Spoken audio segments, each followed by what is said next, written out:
Bonjour à toutes et à tous, bienvenue pour ce deuxième cours de cette séquence consacrée à la naissance du monothéisme juif. Aujourd'hui, petite vidéo un petit peu différente de la dernière fois. La dernière fois, je m'étais filmé. Aujourd'hui, j'ai trouvé que c'était plus intéressant de faire ça sous forme de podcast, c'est-à-dire que je vais simplement enregistrer ma voix, vous ne me verrez pas, mais je vais plutôt insérer peut-être parfois des petites images qui sont en rapport avec notre cours, ou alors je vais mettre le contenu des diapositives du PowerPoint que j'aurais normalement affiché en classe si nous avions été en classe, pour vous permettre de suivre le cours sans forcément me voir. D'autant que le confinement a déjà bien commencé, donc je ne sais pas si j'ai une tête tout à fait présentable. Bien, alors, la dernière fois, on en était resté à l'exo 1, on avait terminé l'exo 1 de la leçon 1. Nous avions donc parlé de la naissance des royaumes israélites, de ce que savaient les historiens sur cette naissance. Nous avions étudié des photos, nous avions étudié des cartes, nous avions étudié des extraits de textes, plusieurs choses, plusieurs sources différentes, pour voir un petit peu à quoi ressemblait la naissance du monothéisme juif du point de vue des historiens. Maintenant, on va s'intéresser un petit peu plus à ce que dit la Bible, et nous allons commencer cet exode 2, et nous allons traiter dans cet exode 2 de la naissance de la religion juive et du rôle important des prophètes. Pour ce faire, j'aimerais que vous preniez le document 1 de la page 98. C'est un document que nous avons déjà étudié en document d'accroche. C'est un extrait de la Bible de Jérusalem, de la Genèse, donc ce premier livre de la Bible, qui explique l'alliance entre Yahvé et Abraham. Donc, si vous ne vous en souvenez pas bien, je vous invite à le relire pour que vous vous souveniez bien du contenu de ce texte. J'aimerais maintenant que vous preniez le document 4 de la page 99 juste à côté. Il s'agit d'un texte fondateur de la religion juive, puisqu'il s'agit ici d'un extrait du livre de l'Exode, qui raconte comment le peuple d'Israël s'est retrouvé esclave en Égypte et comment le Dieu Yahvé va libérer ce peuple de l'esclavage d'Égypte et va les faire partir de cette terre d'Égypte, de cette terre d'esclavage, pour les amener dans le pays de Canaan, c'est-à-dire la terre que le Dieu Yahvé avait promise déjà à Abraham. Ici, il s'agit d'un autre prophète très important de la religion juive. Il s'agit de Moïse, qui donc naît pendant l'esclavage du peuple d'Israël en Égypte. Et il naît à un moment particulier puisqu'il naît quand le pharaon, donc le roi de l'Égypte, l'empereur de l'Égypte, fait passer une loi pour limiter le nombre de naissances chez les Hébreux. Il estime que le peuple devient trop nombreux et qu'il pourrait se révolter et ça pourrait poser des problèmes à l'ordre public. Donc le pharaon ordonne que tous les nouveau-nés garçons qui naissent à ce moment-là soient tués. Moïse naît à ce moment-là, sa mère ne peut se résoudre à ce qu'il meure, donc ce qu'elle fait, c'est qu'elle va le mettre dans une corbeille, elle va l'abandonner sur le Nil, et Moïse sera recueilli par la femme de Pharaon, qui l'élèvera comme son fils. D'ailleurs, c'est pour ça que je vous raconte cette histoire, parce que le mot Moïse, le nom Moïse, signifie sauver des eaux. Donc là, on fait un bond dans le temps, le peuple est sorti d'Égypte, et il arrive au mont Sinaï, et au mont Sinaï, Moïse va monter sur la montagne et va aller à la rencontre de Yahvé.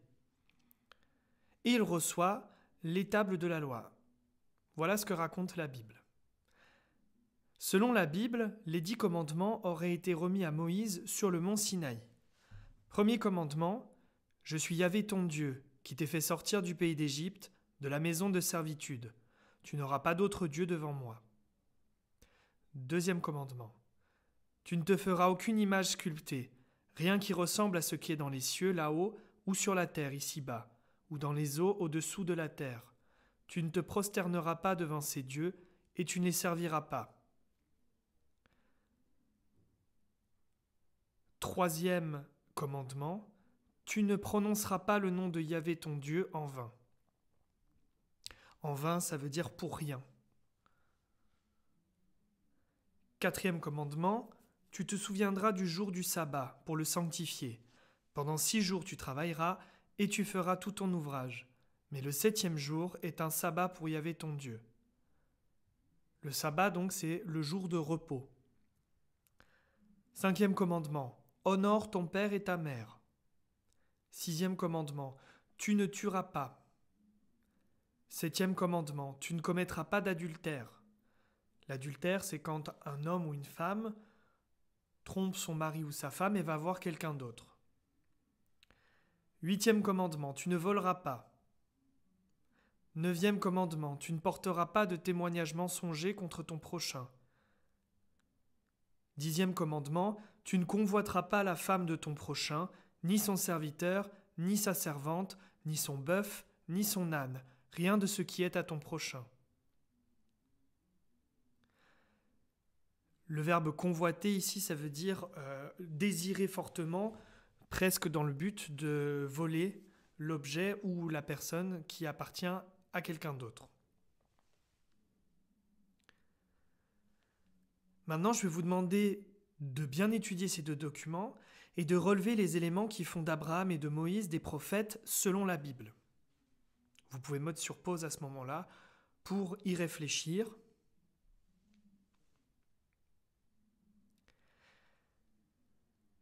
Et donc, on voit bien que ces 2 personnes sont des prophètes, car, selon la définition, un prophète est un messager de Yahvé. D'ailleurs, c'est une définition que vous pourrez ajouter à la fin du polycopier dans la liste des définitions à apprendre. Donc vous ajouterez un prophète, un messager de Yahvé. Dans les 2 textes ici, on voit bien que Moïse et Abraham sont en communication avec Yahvé. Et il y a une relation particulière qui se met en place. Non seulement ils sont en communication, mais il y a une relation de confiance qui s'installe entre eux. Dieu va, vous le verrez plus tard, tester Abraham, et Yahvé va aider Moïse à sauver son peuple. Bien, maintenant, l'exercice suivant que nous allons faire, c'est de compléter un tableau en relevant dans les documents les éléments qui montrent que ces récits sont légendaires et non historiques. On va voir qu'il y a des éléments dans les documents qui montrent cela. Pour ce faire, nous allons étudier 3 documents, le document 2, le document 3 et le document 4. Alors, le document 4, nous venons de l'étudier. Le document 2, ici, il s'agit d'une mosaïque de la synagogue de Beth Alpha en Israël, qui date du 6e siècle après Jésus-Christ. Dans la Bible, Yahvé demande à Abraham de sacrifier son fils unique Isaac. Au dernier moment, Yahvé arrête son geste. On voit dans la légende de l'image qu'il y a plusieurs éléments importants. Premier élément important, Abraham qui est armé d'un couteau pour sacrifier son fils. Deuxième élément, Isaac, le fils d'Abraham, qui se trouve devant lui. Troisième élément, la main de Yahvé qui arrête le geste d'Abraham. Quatrième élément, des serviteurs. Ils sont mentionnés d'ailleurs dans le récit du sacrifice. Et cinquième élément, un bélier qui sera sacrifié à la place d'Isaac. Cette histoire, elle est très importante dans la Bible. Je reviens sur le personnage d'Abraham. Abraham, c'est un homme qui vient de la cité-État d'Our. Vous vous souvenez, on l'a étudié, cette cité-État. Et puis, Abraham, il a 2 problèmes dans sa vie. Premièrement, il n'a pas d'enfant. Et deuxièmement, il n'a pas de terre à lui. Et c'est 2 choses qui sont très importantes parce qu'il vient d'une société où on a besoin d'une famille pour se protéger les uns les autres et on a besoin d'une terre pour vieillir, pour cultiver des choses. Donc c'est très important pour eux. Et lui n'a ni l'un ni l'autre. Et un jour, il va entendre la voix d'Yahvé qui va lui dire « Quitte ton pays, ta parenté, suis-moi et je te donnerai une descendance nombreuse et je te donnerai une terre. » Il va faire confiance à ce message, il va naviguer, quand je dis naviguer, c'est pas sur un bateau, mais il va aller à droite et à gauche, il va faire tout un trajet, Je vous passe tous les détails, mais il finit par avoir un fils qu'il appelle Isaac, et il aura une terre qui est la fameuse terre de Canaan, le pays de Canaan. Sauf que si on continue dans l'histoire, au bout d'un moment, Abraham, en fait, il a réussi à faire tout ça dans la Bible grâce à Yahvé. C'est Yahvé qui a conduit l'histoire d'Abraham. Sauf qu'Abraham, au bout d'un moment, il oublie tout ça. Puis il se sent bien, il a de l'argent, il a son fils, il a sa terre, donc il oublie un peu Yahvé. Et là, Yahvé va lui dire, « Tu me fais toujours confiance ? Bien, tu vas prendre ton fils avec toi et tu vas le sacrifier pour moi. » Là, ça commence à être compliqué. Abraham, il va obéir parce qu'il sait que Yahvé lui veut du bien. Donc il va prendre son fils avec, des serviteurs, il va atteler un âne et il va aller sur la montagne pour sacrifier son fils. Sauf qu'Isaac ne le sait pas. Et souvent on imagine que Isaac il est jeune, mais en fait dans l'histoire on raconte qu'il a plutôt 30 ans. Donc c'est pas un enfant, c'est un jeune homme. Et au moment d'arriver sur la montagne, Isaac dit à son père, mais attends, on a tout, on a le bois, on a le couteau, on a tout, mais où est l'agneau à sacrifier ? Et Abraham lui répond, ne t'inquiète pas, on en trouvera un, Yahvé nous en donnera un. Et en fait, arrivé sur la montagne, Abraham, ou plutôt Isaac, va comprendre que c'est lui qui va être sacrifié. Abraham l'attache sur l'autel. On voit d'ailleurs sur l'image qu'il y a des liens pour attacher Isaac. Et au moment où il va lever le couteau pour le sacrifier, comme il est noté dans la légende de l'image, Yahvé lui arrête son geste et lui dit « Ne t'inquiète pas ». Et même selon le texte, on dit que c'est l'ange Gabriel qui lui fait arrêter le geste. Ou en tout cas qui l'appelle. Et lui dit « Ne t'inquiète pas, j'ai vu que tu me faisais confiance, donc sacrifie plutôt le bélier, ne sacrifie pas ton fils, ne lui fais pas de mal. » Je vous raconte l'histoire pour que vous compreniez le contexte. Document 3. Moïse et la fuite d'Égypte. On a de nouveau une source iconographique, donc une image. Il s'agit d'une fresque de la synagogue de Doura Europos, qui se trouve en Syrie actuelle, et qui date du IIIe siècle après Jésus-Christ. Comme je vous ai raconté tout à l'heure, les Hébreux sont victimes des Égyptiens qui les dominent. Ils décident de fuir. La Bible raconte comment Moïse guide les Hébreux et leur permet de traverser la mer Rouge. D'ailleurs, c'est la raison pour laquelle, dans la boîte à outils qui vous a été transmise, avec les suggestions qu'on vous faisait de films ou d'activités à faire ou de films à voir, j'ai fait ajouter le film d'animation Le Prince d'Égypte, qui raconte justement la naissance de Moïse, toute cette histoire, et qui vous le montre de manière assez fidèle au texte biblique. Donc, ici, sur cette image, on a de nouveau plusieurs points importants.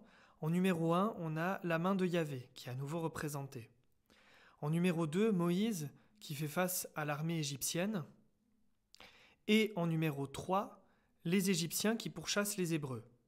Au moment où Moïse quitte l'Égypte, il y a cette période qu'on appelle des 10 plaies d'Égypte, puisque Moïse va demander au pharaon de faire libérer son peuple. Le pharaon ne voudra pas, puisqu'il s'agit d'une main-d'œuvre très importante. Sans eux, il n'y aurait pas de construction. C'est un peuple qui est en Égypte en tant qu'esclave. Donc le pharaon va refuser. Et Moïse va lui redemander sans cesse. Et tant que le pharaon refuse, il y a ces fameuses plaies qui apparaissent. Ça va être les sauterelles, ça va être l'eau du Nil qui va être changée en sang. Bref, pour montrer que ce n'est pas le pharaon qui décide, mais que c'est Yahvé qui décide. Et la 10e plaie, c'est la dernière des plaies quand Moïse dira à Pharaon « Fais sortir mon peuple » et que Pharaon refusera à nouveau. Et donc cette fois-ci, tous les premiers-nés d'Égypte mourront. Un petit peu, c'est en parallèle avec le début de l'histoire de Moïse, où le pharaon fait tuer tous les nouveau-nés mâles des Hébreux. Et pour se protéger cette fois-ci, Yahvé dit à Moïse de bien expliquer à tout le peuple de prendre le sang d'un agneau et de frotter avec ce sang les montants des portes de leur maison. Comme ça, l'esprit passera, reconnaîtra la maison et ne s'y arrêtera pas. Il s'arrêtera que dans les maisons des Égyptiens. Et là, le problème, c'est que Pharaon, il a aussi un fils et son fils va mourir. Et là, il va laisser partir le peuple. Et puis au bout d'un moment, quand il se rendra compte de ce qu'il a fait, il va les pourchasser. Et le peuple va se retrouver coincé devant la mer avec les Égyptiens derrière. Et on raconte que Yahvé va dire à Moïse « Étends la main sur la mer » et la mer va s'ouvrir en deux. Le peuple va passer, comme on le voit ici, alors qu'il y a les Égyptiens qui sont derrière. En numéro 4, on le voit bien, Moïse qui ouvre les eaux de la mer avec son bâton. Et ensuite, quand tout le peuple va passer, les Égyptiens seront toujours à leur trousse. Moïse va se retourner, étendre la main, et là, les eaux vont refluer et vont noyer les Égyptiens. Et c'est le numéro 5, on voit les Égyptiens qui sont noyés dans la mer Rouge.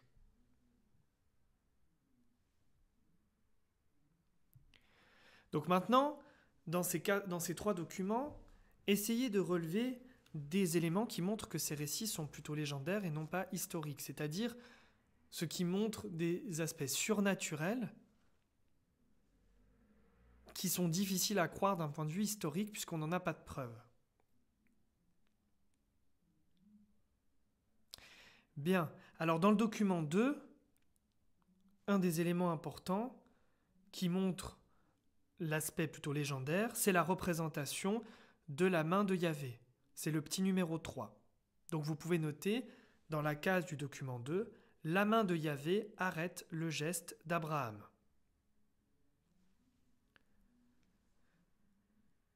Dans le 3 maintenant, dans le document 3, les éléments qui montrent qu'on a plutôt affaire à un récit légendaire, c'est la main de Yahvé qui intervient pour aider Moïse. De nouveau, qui est représenté cette fois-ci par le petit numéro 1. Un autre élément qui montre cela, c'est Moïse qui accomplit un miracle. Il fait s'écarter les eaux de la mer Rouge. Alors attention, bien entendu, il y a des scientifiques qui se sont intéressés à ces miracles qui sont racontés dans la Bible. Pas forcément des croyants d'ailleurs, qui étaient pas particulièrement des gens religieux, voire même des gens totalement athées, qui se sont demandé mais est-ce que ces phénomènes pourraient encore apparaître aujourd'hui, parce qu'on les entend dans la Bible, mais aujourd'hui on n'en voit pas de ces miracles pareils. Eh bien, ils se sont intéressés à cela, et certains miracles qui ont eu lieu à l'époque de Moïse, comme les sauterelles, voilà, ces 10 plaies d'Égypte, ainsi que l'ouverture de la mer en deux, on sait que c'est des phénomènes qui peuvent exister. Donc, une chose qui est importante, c'est que les miracles de ces textes ne sont pas forcément des choses totalement irréalistes. Le caractère miraculeux de ces événements, c'est que ça se soit passé au bon moment.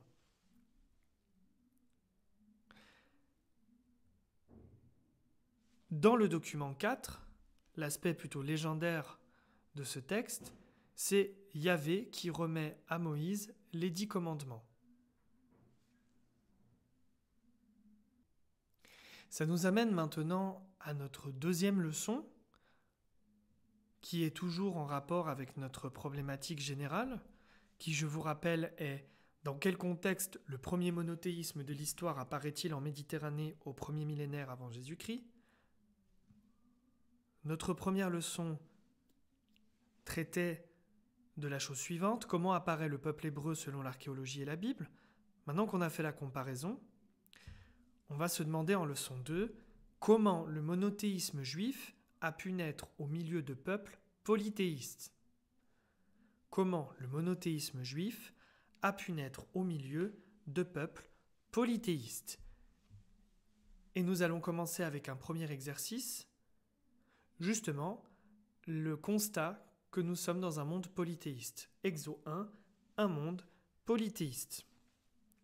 J'aimerais que vous preniez, s'il vous plaît, le document 1 de la page 96, qui est de nouveau une source iconographique. Il s'agit d'un fragment de céramique datant du 8e siècle avant Jésus-Christ, retrouvé sur le site archéologique de Kuntilet Ajrud dans le Sinaï, et une reconstitution du dessin à gauche. Donc vous avez le fragment à droite, et pour vous permettre de mieux voir ce qui est représenté sur ce fragment, parce qu'on n'arrive pas à déceler grand-chose, on a à gauche la reconstitution. Et de nouveau, il y a plusieurs points qui sont intéressants. Donc le titre du document, c'est « Des cultes multiples avant le 7e siècle avant Jésus-Christ ». En numéro 1, on voit qu'il y a une inscription qui signifie « Je vous ai béni par Yahvé, notre gardien, et son Ashéra ». On va voir ce que veut dire le mot Ashéra. Deuxième point important de ce fragment de céramique, on voit deux hommes qui pourraient être des représentations d'un dieu égyptien. Les Israélites sont influencés par les religions polythéistes de leurs voisins. Et enfin, en numéro 3, on voit une femme jouant de la musique. Elle pourrait être la fameuse déesse Ashéra.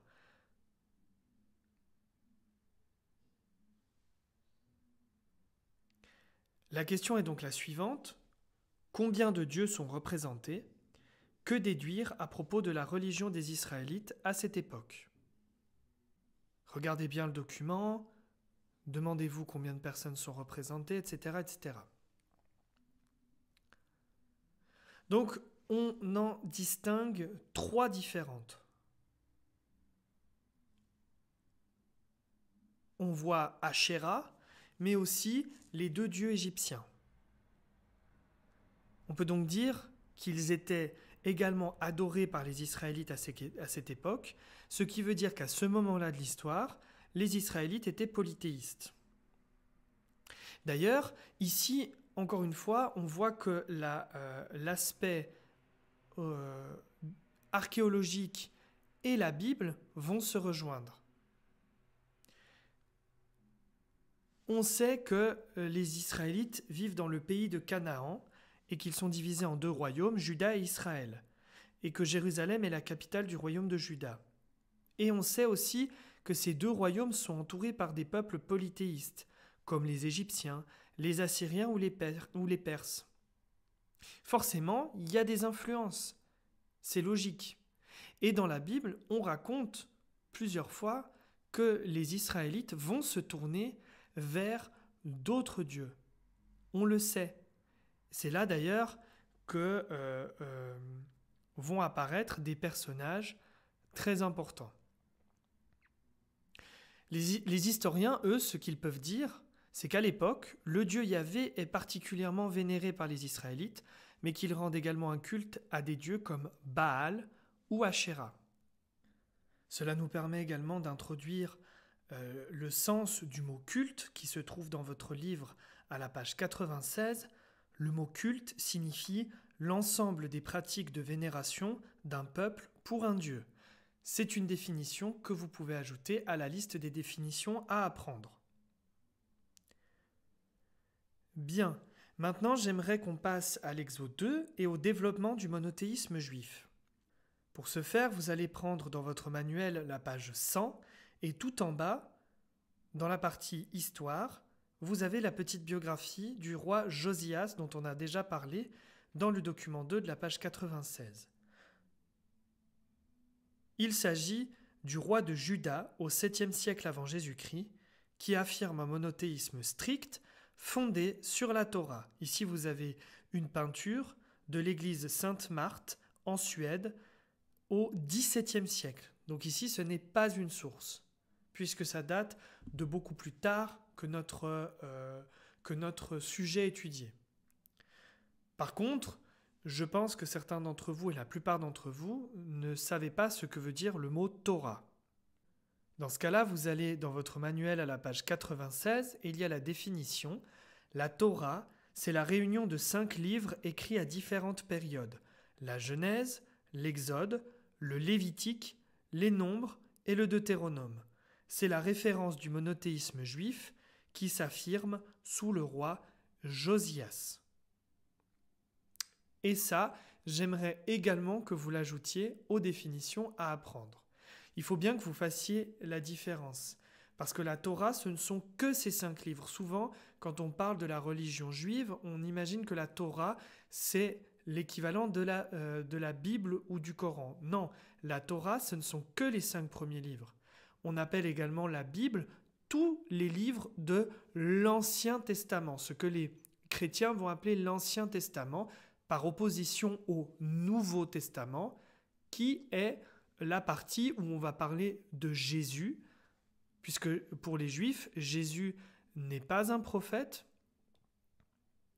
n'est pas non plus, comme disent les chrétiens, le Fils de Dieu, donc il n'est pas intégré dans leur livre saint.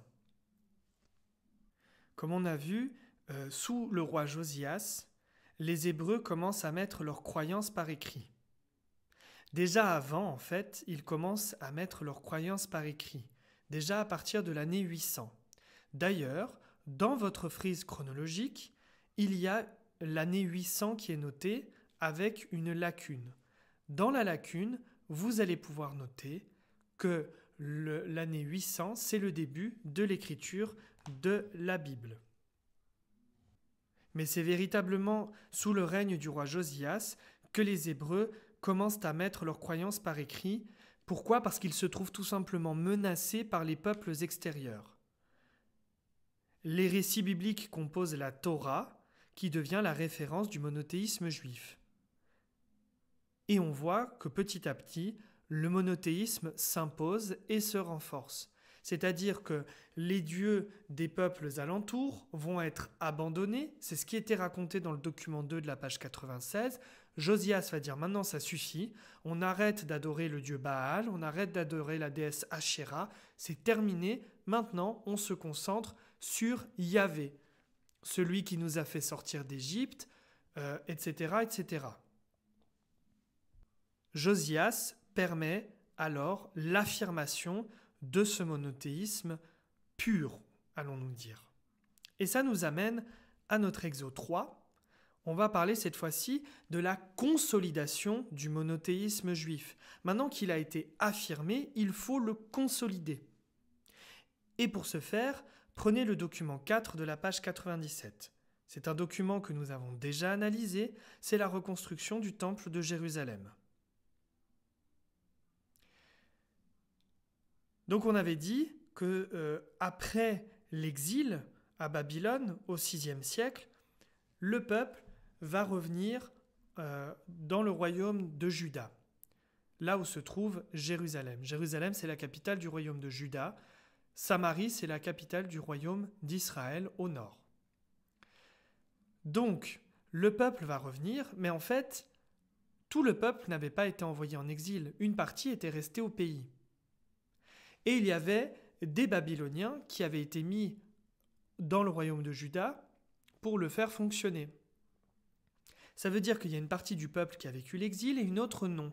Donc au début, c'est un petit peu difficile de se retrouver. Imaginez, c'est comme si vos parents rentraient dans votre chambre au moment où vous étiez en train de faire une bêtise avec votre frère et il vous prend vous, il vous punit ailleurs. Quand vous revenez, l'autre n'a pas été puni. Bon, vous trouvez peut-être ça injuste, ça veut dire qu'il va y avoir des petites tensions au départ. Eh bien, pour permettre la réunification, l'entente de ce peuple, en plus de cela, on a vu que le peuple qui était parti à Babylone va être aussi un peu influencé par les Babyloniens, d'un point de vue religieux et culturel. Donc, au moment où il y a la réunification de tout ce peuple, il va falloir retrouver ses marques. Et une des choses qui va être faite, c'est la reconstruction du temple de Jérusalem. Donc en 587, Jérusalem est conquise par les Babyloniens et le temple de Yahvé est détruit. Une partie de la population est envoyée en exil à Babylone, une autre continue à vivre dans le royaume de Juda et une dernière partie décide de quitter la Palestine pour vivre ailleurs. Il s'agit de la diaspora. Je vous rappelle que la définition de diaspora se trouve à la page 96. Il s'agit de la dispersion des Israélites hors des royaumes hébreux. c'est une nouvelle définition que vous allez pouvoir ajouter à votre panel de définitions à prendre. Donc, vous pouvez les mettre à la fin de votre polycopier. La diaspora est vécue comme un danger pour l'unité religieuse. Parce que s'il y a certains Israélites qui partent ailleurs, s'il y a certains Hébreux qui partent ailleurs, et que le centre de la religion, c'est Jérusalem, c'est pas comme à l'époque. Il n'y a pas de smartphone, il n'y a pas de télé, il n'y a pas de radio, il n'y a pas tout ça pour communiquer. Ça veut dire que le danger, c'est que ces personnes qui partent vont peut-être modifier le culte, le changer, être influencées par d'autres peuples. Donc, pour cela, il y a la reconstruction d'un second temple en 538 avant Jésus-Christ. Et ça permet d'imposer un monothéisme pur. On continue d'ailleurs à rassembler les livres qui vont constituer la Bible jusqu'au IIe siècle avant Jésus-Christ. Ça encore, ça permet l'affirmation et la consolidation du monothéisme juif. Cependant, il y a une ou deux dates que nous devons ajouter dans notre frise chronologique. Vous voyez les deux dernières dates, en 63 avant Jésus-Christ et en 70 après. Eh bien, en 63, un événement marquant pour le peuple juif va se dérouler, puisqu'il s'agit de la conquête romaine. Vous pouvez donc écrire en dessous de 63 avant Jésus-Christ, conquête romaine. Pourquoi est-ce que je dis que c'est un moment très important ? Tout simplement parce que ça va être quelque chose de terrible pour le peuple juif. Il va vivre ça comme une humiliation et surtout, ce sont des religions différentes et vous allez voir, c'est un de nos prochains sujets concernant l'histoire romaine. Les Romains, pour permettre l'unité, imposent le culte de l'empereur, notamment dans les provinces, ou alors vont intégrer les divinités des peuples conquis à leur propre panthéon, c'est-à-dire l'ensemble de leurs divinités. Or, le dieu Yahvé, il rentre dans aucune case, puisque les Romains sont polythéistes et que les Juifs sont monothéistes. Il va donc y avoir un problème de compréhension. Et en plus de ça, il va falloir obéir à ces Romains qui ne sont pas du tout respectueux de leurs croyances, au sens où ils ne croient pas du tout en les mêmes choses. Et là, ça va poser des problèmes terribles. D'ailleurs, il va y avoir des tensions, et c'est pour ça d'ailleurs aussi que les Juifs attendaient particulièrement le Messie, c'est-à-dire l'envoyé de Dieu. Les Juifs attendaient le Messie qui les libérerait de l'oppression romaine. C'est pour ça que, par exemple, ils n'ont pas du tout pris Jésus comme le Messie, parce qu'il ne les a pas libérés de l'oppression romaine. Donc pour eux, ce n'était pas logique. Et c'est pour ça qu'il va y avoir de tensions de plus en plus grandes, jusqu'à l'arrivée d'un certain empereur, qui s'appelle l'empereur Titus, qui en 70 va reprendre la ville de Jérusalem où il y aura eu de nombreuses émeutes, et il va détruire le second temple de Jérusalem, et après cela, il n'y en aura plus. Donc c'est la destruction du second et dernier temple de Jérusalem. Donc en 70, vous pouvez noter destruction du second temple de Jérusalem.